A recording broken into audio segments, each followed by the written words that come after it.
Michael Jordan's goal is to make his number 23 iconic in NASCAR, as well as partnering with Denny Hamlin to launch 23XI Racing. Its driver, rising star Bubba Wallace, and we talk with him about Bubba's big win, what NASCAR needs to change, and, of course, a little basketball as well.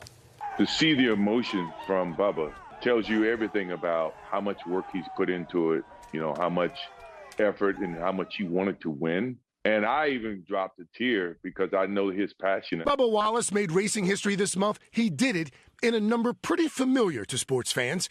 He's the first driver for 23XI Racing, owned by NBA legend Michael Jordan and racing superstar Denny Hamlin.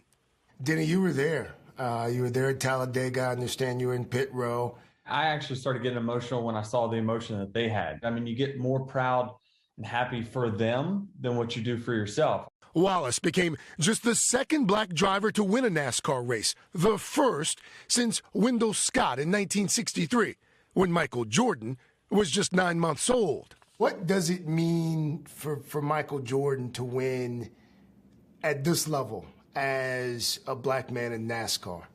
It's very rare, but it also it inspires me that you're making a difference in a sport that, you know, no one really thought could even happen. I feel gratitude, but I feel energized too. Let's keep this thing rolling. Let's have other Bubba Wallaces winning. Bubba Wallace goes to racetracks, and he gets booed. Why do you think that is in 2021? This sport needs to change, and it has started the progress of changing. You know, and maybe people are not cheering for him, but he has to dig within himself. You're fighting from within, you know, to achieve something. And when you achieve it, it's far more gratifying than you can even imagine. And it's inspiring to people that, you know, really start to understand what the fight really is about. The challenge of entering a sport with little diversity and where the Confederate flag has been commonplace for decades was one Jordan was willing to take head on. When I dove to get involved in NASCAR, I knew I was diving into the teeth of racism. Knew it. Been there, experienced it, but I wasn't afraid of it. I was looking forward to the challenge. Denny, I understand that you actually encouraged Bubba to avoid social media at some point early on. Why? Well, I think my message was pretty simple to him, is that you will not change a hater's mind. You need to go out there and get your motivation to want to make the people that support you proud. Jordan is determined to overcome challenges of inequality through his extensive charity work as well.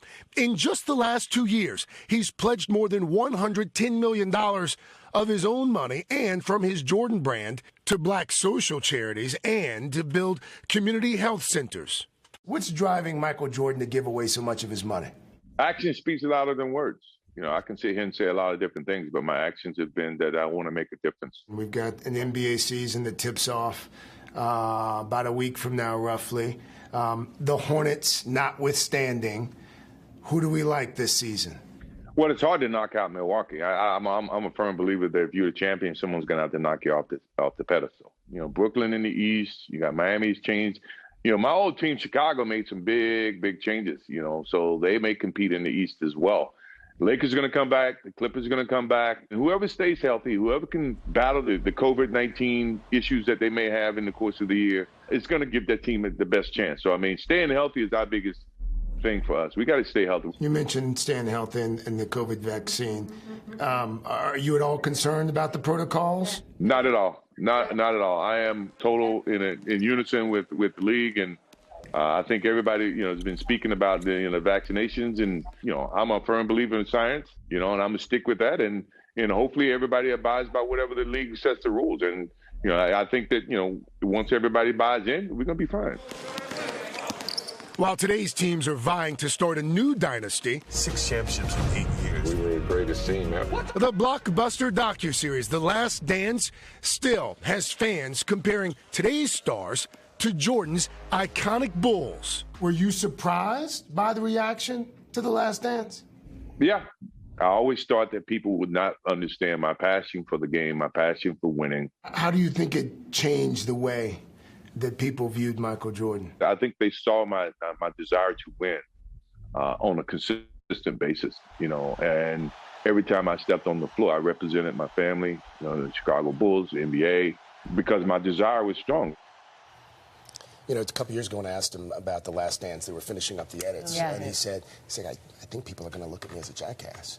He didn't think that people were going to fully understand what it took to win at that level. So he was pleasantly surprised by The Last Dance. At the beginning of the NASCAR season, he said to Bubba Wallace, "We don't write checks for losers." Oh, that was classic MJ inspiration. It turns out it was kind of the inspiration Bubba needed. Yeah, he's got that competitive instinct. And I'll check into whether we can say that on Morning Television. It was a quote from Jordan. It was a direct quote. I like it. I didn't paraphrase it.